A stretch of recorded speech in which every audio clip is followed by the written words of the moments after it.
పూర్ణమిదం పూర్ణముదచ్యతే పూర్ణస్య పూర్ణమాదాయ పూర్ణమేవావశిష్యతే.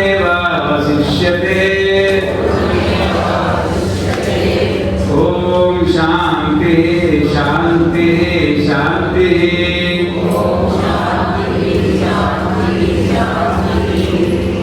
పవిత్రమైన గ్రంథం పేరు ఏంటో చెప్పండి. వేదం అన్నమాట. మన పవిత్రమైన గ్రంథం ఏది? వేదం. అది దైవ ప్రసాదం. ఎవరి ప్రసాదము? ఇప్పుడు ఉదాహరణకి సూర్యుడు ఎవరి ప్రసాదం? పైన సూర్యుడు ఎవరి ప్రసాదం చెప్పండి. అది దైవ ప్రసాదం. అందరిదా కాదా? చంద్రుడు దైవ ప్రసాదం, గాలి దైవ ప్రసాదం, నీళ్లు దైవ ప్రసాదం, భూమి దైవ ప్రసాదం, నక్షత్రాలు దైవ ప్రసాదం. దేవుడిచ్చింది ఏదైనా అందరికి సమానంగా ప్రసాదం, దైవ ప్రసాదం. మన హక్కది పుట్టుకతో ఇచ్చిన కలిపి ఇచ్చేది మన హక్కది. ఆడవాళ్ళు చెప్పడానికి పోతారన్న సూర్యుడు చూడడానికి ఊరుకుంటావా? మన హక్కది. అయినప్పటికైనా మన కళ్ళకు పట్టి కట్టేసేవాడు. సరే జరిగింది. ఇప్పుడు వేదం అనేది మన ఇంట్లో లేదు. కనీసం వేదాల యొక్క సారం ఏంటి చెప్పండి. వేదాల యొక్క సారం ఉపనిషత్తు. వేదాల యొక్క సారం ఏంటిది? ఉపనిషత్తు అనండి. ఉపనిషత్తు అంటే చెప్పండి. తెలవదు. ఉపనిషత్తు అంటే తెలవదు. ఇప్పుడు మన శరీరం ఉందా? శరీరానికి ఒక తలకాయ ఉందా? ఈ శరీరాన్ని నడిపించేది ఏది? ఆ తలకాయనే నడిపిస్తుంది. ఇదో వేదం అంటే శరీరం లాంటిది, ఉపనిషత్తు అంటే తలకాయ లాంటిది. మరి ఆ ఉపనిషత్తు ఎన్నెన్నో రాసిండు మధ్యలో అదొకటి ఇష్టం వాడేసేసి. కానీ వాస్తవికంగా ఆత్మజ్ఞానాన్ని ఉపదేశించేవి 10 ఉపనిషత్తులు. మొత్తం ఎన్ని ఉన్నాయి తెలుసా? 186 ఉన్నాయి. ఎన్ని? 186 మా దగ్గర ఉన్నది. మోతీలాల్ బనారస్ వాళ్ళు రచించింది గుట్కా అంటారు, కొట్టి ఉండేది గుట్కా. 186 ఉపనిషత్తులు ఉన్నాయి దాంట్లో. ఇక దాంట్లో ఏమేమో చెత్త చెదాలను కూడా నింపేసారు అనుకో దాంట్లో. కానీ వాస్తవికంగా ఆత్మజ్ఞాన యథార్థంగా బోధించినవి 10 ఉపనిషత్తులు. ఎన్ని? చాలు. ఇప్పుడు మెడికల్ షాప్ నిండా మందులు ఉంటాయి అని అన్ని నిండుతావా? ఏ రోగం ఉంటే ఆ మందు మిగిలినట్టుగా. మనకు ఒక రోగం ఉన్నది, ఆ రోగం పేరు భవరోగం అంటారు. ఏ రోగం? భవరోగం. భవ అంటే పుట్టకమే ఒక రోగం. పుట్టినాను కదా, ఒక తల్లి వచ్చే, ఒక తండ్రి వచ్చే, ఒక భార్య వచ్చే, ఒక పిల్లలు వచ్చే, ఇవన్నీ మెడ పడతాయి. పుట్టలేదనుకో ఏదైనా మెడ పడతాయా? ఏ గొడవ లేదన్నమాట. ఈ పుట్టకం అనేది నువ్వు ఆపలేవు. పునరపి జనని జఠరే మాట్లాడి పుడుతుండాలి. మళ్ళా పుట్టక ఉండాలంటే, అంటే ఈ భవరోగం లేకుండా పోవాలంటే దానికి 10 ట్యాబ్లెట్లు ఉన్నాయి. 10 ఏదో ఒకటి మింగల. 10 ఏదో ఒకటి మింగల. ఈశకైన కఠ ప్రశ్న ముండ మాండోక్య తైత్రి ఐతరి ఎంచె చాందోక్యం రాధారణ్యకం కదా 10 ఉపనిషత్తులు. ఈ 10 ఉపనిషత్తుల్లో ఏదో ఒక ఉపనిషత్తు చదవడం వల్ల నేను ఆత్మని నీకు అవగాహన జరిగితే ఆ ఒక్క ఉపనిషత్తే చాలు. లేకపోతే 2 చదువు 3 చదువు, లాస్ట్కు బృహదారణ్యక ఉపనిషత్తు. వేరే అర్థం కాలేదనుకో బృహదారణ్యక ఉపనిషత్తు చదివితే నీకు మొత్తం తేలిపోతాను. అయితే మనిషికి శిరస్సు ఎట్లనో వేదానికి శిరస్సు ఏది? ఉపనిషత్తు. ఇప్పుడు తలకాయ ఇంత లావుతాయి, దీనికి కన్ను లేకపోతే నడుస్తుందా? అదే అన్నమాట. ఇప్పుడు ఈ తలకాయకు కళ్ళు ఎట్లనో ఉపనిషత్తు ఉపనిషత్తుకు భగవద్గీత అట్లాంటిది. ఉపనిషత్తుకు భగవద్గీత అట్లాంటిది. ఇప్పుడు ఈ ప్రపంచాన్ని చూడాలంటే తలకాయతో చూస్తావా, కళ్ళతో చూస్తావా? తలకాయ లేకపోతే కన్ను ఉందా? లేదు. తలకాయలే కన్ను ఉంది, కానీ కన్ను లేకపోతే ప్రపంచము కనబడదన్నమాట. సర్వేంద్రియాణం నయనం ప్రధానం. ఉపనిషత్తుల వేదసారం ఉపనిషత్తులు అయితే ఉపనిషత్తుల సారం ఏది? భగవద్గీత. ఆ భగవద్గీతలో ఎంట్రీ కొట్టాలి మనం. అది ప్రారంభం అన్నమాట, ద్వారం. ఇప్పుడు మాది 5 అంతస్తుల బిల్డింగ్, దాని ద్వారం ఏది? 7 అది ఎక్కి అన్నీ ఎక్కుతాం అన్నమాట.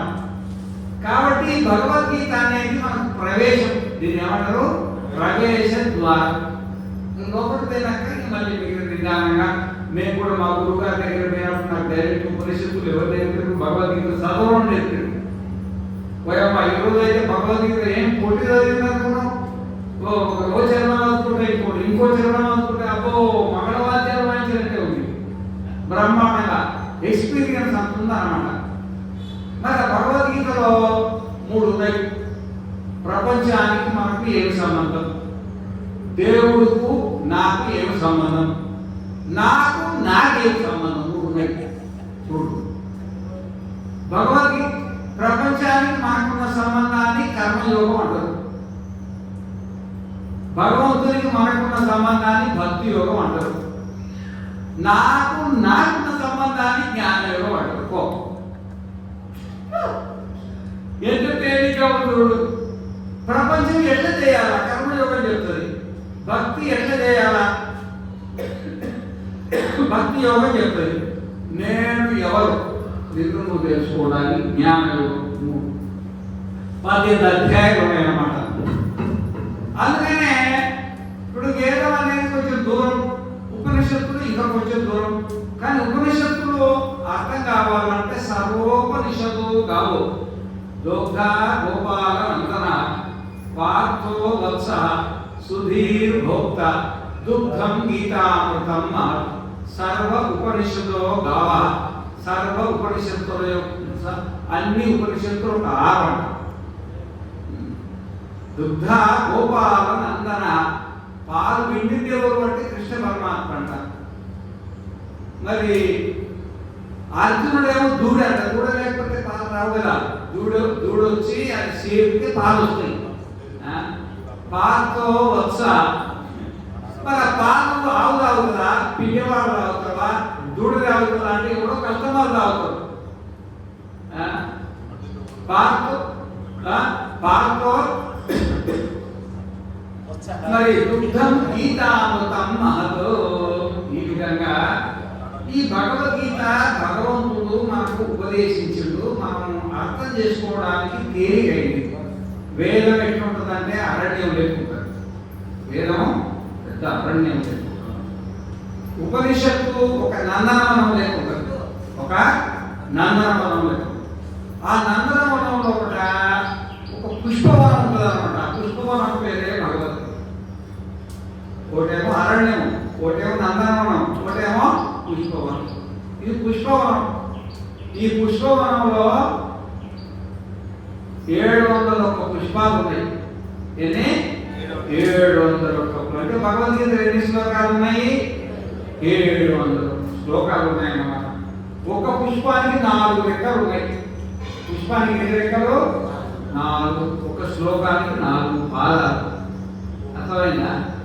ప్రతి పుష్పానికి ఒక రకమైన వాసన. 701 వాసన ఉంటాయి. జరుగుతుంది ఇక మన 701 రకమైన వాసన ఉన్నాయి భగవద్గీత. అది కనీసం వాళ్ళేమో మరి బైబిల్ చదువుతున్నారు, ఏమో ఖురాన్ చదువుతున్నారు. మనలు పొద్దున్నే వేసి టీవీలు చూడడము, ఈనాడు చదవడము. ఇక ఈ మధ్యలో అయితే మొత్తం సెల్ ఫోన్ దాన్ని కూడా పడతారన్నమాట. సరే, అవసరం ఉన్న కానీ అది కూడా అవసరమే. ఎందుకంటే అది కూడా మనకు అవసరం. ప్రపంచం కూడా ఏం నడుస్తుందో తెలవాలి కదా, అది కూడా అవసరమే. కానీ దానికంటే ఇది కూడా మనకు అవసరం. దానికి సమయం కేటాయించినట్టే దీనికి కూడా మనం సమయం కొంచెం కేటాయించాలి. రోజు 24 గంటలు సమయం ఇచ్చిండు దేవుడు మనం. ఒక అరగంట కేటాయించండి. ఎంత? అరగంట. 23 గంటలు 30 నిమిషాలు సంసారి, ఒక్క 30 నిమిషాలు సన్యాసి. వదిలిపెట్టి భగవద్గీత ఒక 15 నిమిషాలు పూజ చేయండి. 15 నిమిషాలు పూజ చేయండి. దేవుడి దగ్గర కూర్చోండి. పూజ రాకపోతే ఆ దేవుడు చూసుకుంటూ కూర్చోండి ఊరికి. అదొక పూజ. అంటే నువ్వు ఏం చేయదు. దేవుడు దేవుడు కూర్చో, దేవుడు చూసుకుంటా కూర్చో. నువ్వు జపవద్దు, ధ్యానవద్దు, పారాయణ వద్దు, స్తోత్రం వద్దు, ఏం లేదు. తలపేసుకోండి కూర్చో. దేవుడి దగ్గర కూర్చున్నాను కూర్చో. అది కూడా సరే చేయగలిగితే చెయ్యి, కావాల్సిన వేరే వాడ. ఇలా చదువు రావాలంటే కూర్చో. ఒక 15 నిమిషాలు భగవద్గీత శ్లోకం తాత్పర్యం, శ్లోకం తాత్పర్యం, శ్లోకం తాత్పర్యం. కొత్త శ్లోకాలు చదివితే ఏం కాకుండా నువ్వు పుట్టి నుండి సచ్చిన దాకా చదువు. నాదికే తిరుగుతుంది, మంచిగా మెదడు తిరుగుతుంది. కానీ మనసుకు బలం మాత్రం రాదు. అది అడగాలి కదా, అది అడగాలి. అది అడగాలంటే తాత్పర్యం చదవాలి. రోజు 5 శ్లోకాలు. ఎన్ని? 5 శ్లోకాలు. ఎక్కువదు, మనం ఎక్కువ తిన్నా కానీ అడగదు కదా. రోజు 5 శ్లోకాలు, 5 తాత్పర్యాలు. అది 1 నిమిషం పడుతుంది. నిదానంగా చదివితే శ్లోకం తాత్పర్యం 1 నిమిషం. 5 శ్లోకాలకి ఎన్నైతే 5 నిమిషాలు, 15 నిమిషాలు. వార్త చేసుకోవడానికి ఒక్కొక్క శ్లోకానికి 3 నిమిషాలు టైం పెట్టుకో. 5 శ్లోకాల టైం ఏమైతే 15 నిమిషాలు మీ జీవితాన్ని మార్చి. ఎందుకంటే మా జీవితాన్ని మారినప్పుడు నీ జీవితం మారదు. మేము భగవద్గీత చదివి మా జీవితం మారింది. మా గురువుగారు మలయాళ స్వామి జీవితం మారింది. మా దయానందుల జీవితం మారింది. చెన్నప్ప గారి జీవితం మారింది. జ్ఞానానంద జీవితం మారింది. రామకృష్ణ పరమహంస జీవితం మారింది. వివేకానంద జీవితం మారింది. మహాత్మా గాంధీ జీవితం మారింది. మరి ఇంతమందికి భగవద్గీత పనిచేయంగా మీకు ఎందుకు పనిచేయదు? మాకు పనిచేసింది కదా. పనిచేసింది కాబట్టి మేము చెప్తున్నాం మీరు చదవడానికి. రోజు 15 నిమిషాలు. నీకు ఎప్పుడు కూర్చుంటావు?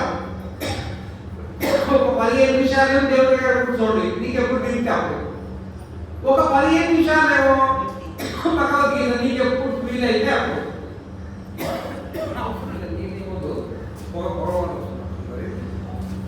ఒక 5 నిమిషాలు, ఒక 15 నిమిషాలు భగవద్గీత తాత్పర్యం, భగవద్గీత తాత్పర్యం.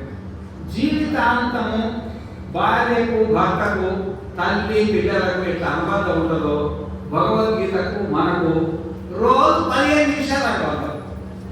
నీ సంసారానికి నీకు 24 గంటల అనుబంధం ఉంది. అనుబంధం అవసరమే, లేకపోతే సంసారం నడవలేదు. ఆ 24 గంటల్లో ఒక 15 నిమిషాలు చేసి భగవద్గీతతో అనుబంధం పెంచుకో. 15 నిమిషాలు నీకు అవసరం అన్నమాట. మీరాబాయి అన్నది ప్రపంచానికి మనకున్న సంబంధం అనిత్య సంబంధం. అంటే ఎప్పుడు తీయకూడదో తెలియదు. మహాత్మా గాంధీ పోయింది, ఇందిరాగాంధీ పోయింది, నెహ్రూది పోయింది, ఎన్టీ రామారావుది పోయింది, రాజశేఖరుడిది పోయింది. ఇక పోయిన రోజున అనుకోవాలా వాళ్ళ సంబంధం ప్రపంచానికి వాళ్ళకున్న సంబంధం తెగిందా తెగలేదా? కానీ భగవంతునికి మనకున్న సంబంధం నిత్య సంబంధం. అంటే ఏ జన్మకు పోయినా దేవుడికి మనకు సంబంధం అట్లే ఉంటుంది. ఇదే సూర్యుడు ఉంటాడు, ఇదే చంద్రుడు ఉంటుంది, ఇదే అగ్ని ఉంటుంది, ఇదే గాలి ఉంటుంది, ఇదే భూమి ఉంటుంది. మరి ప్రపంచానికి ప్రసాదించిన భగవంతుడు కూడా ఎప్పటికీ అట్లే ఉంటాడు అన్నమాట. ప్రపంచం సంబంధం మనకు అవసరమే, భార్య సంబంధం అవసరమే, భర్త సంబంధం అవసరమే, పిల్ల సంబంధం అవసరమే. ఈ సంబంధం తెగిపోయే సంబంధం, ఏదో ఒకరు తెగిపోతుంది. తెగిపోయినా ఇది తప్పలేదు. కానీ తెగిపోయిన సంబంధం పరమాత్మ ఉన్నారు కదా. పరమాత్మ కోసం రోజు 15 నిమిషాలు దేవుడితో సంబంధం పెట్టుకోండి. 15 ఎక్కువ గడియారం పెట్టుకోండి. దేవుడు కూర్చోవాలి. దేవుడా నువ్వు నాకు దిక్కు, లేకపోతే నేను నీ దిక్కు, ఏదో కాదు. నీకేమంటున్నా రాదనుకో, ఓ దేవుడా నువ్వు నాకు దిక్కు, ఓ దేవుడా నీకు నాకు దిక్కు, నీకు తనపోయి ఓ దేవుడా నేను నీకు దిక్కు అన్నా సరే. ఎట్లయితే ఉంది మరి ఆయన మరో దిక్కు, మరో ఆయన దిక్కు. తల్లిదండ్రులు అంటారా? తల్లిదండ్రులు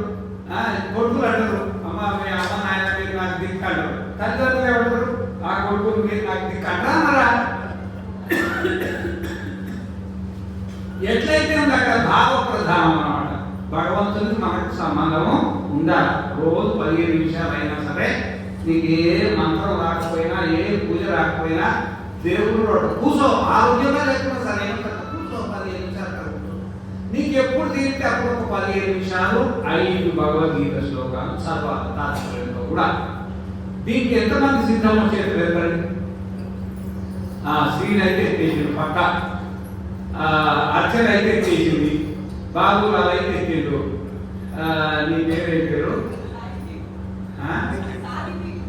సానికి అయితే ఎత్తేసింది, శకుంతల సగం ఎత్తింది, మొత్తం ఎత్తింది శకుంతలు ఎత్తింది. కానీ రాజు ఎత్తుకోలేడు మరి.